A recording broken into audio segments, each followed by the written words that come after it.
L'affaire de la disparition de Leslie Hurlbeck et Kevin Trompa, aperçue pour la dernière fois dans la nuit du 25 au 26 novembre 2022 à Praec dans les Deux-Sèvres, fait régulièrement la une de la presse. Ce mercredi 25 janvier, le magazine Le Nouveau Détective consacre 2 pages à cette histoire mystérieuse. Leslie et Kevin ont disparu après avoir passé la soirée chez un ami du père du jeune homme.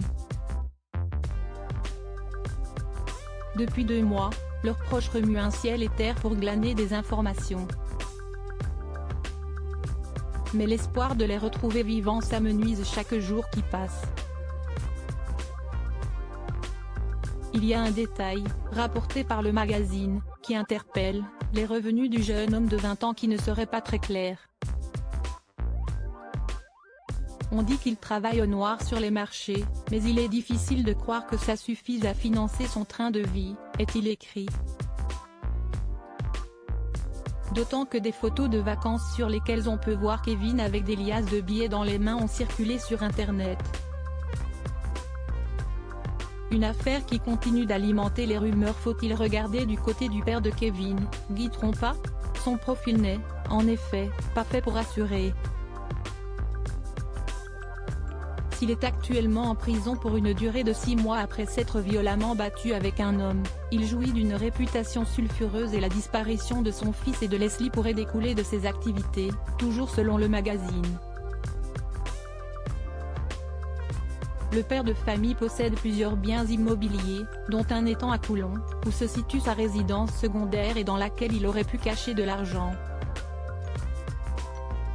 Il y a d'ailleurs installé un système de surveillance qui filme sans interruption le terrain.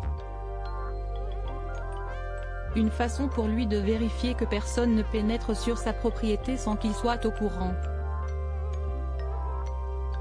Si la rumeur indique que Guy Trompa tremperait dans des affaires louches, Kevin pourrait donc avoir été enlevé parce qu'il est le fils de son père. Et Leslie ne serait alors qu'une victime collatérale. La grosse somme d'argent en liquide qu'avait Kevin sur lui ce soir-là, 10 000 €, avait déjà fait se demander aux familles des victimes si les 2 jeunes n'auraient pas été kidnappés. Le flou est donc toujours de mise concernant cette affaire. Article écrit en collaboration avec 6 médias. Crédit photo, capture d'écran Facebook.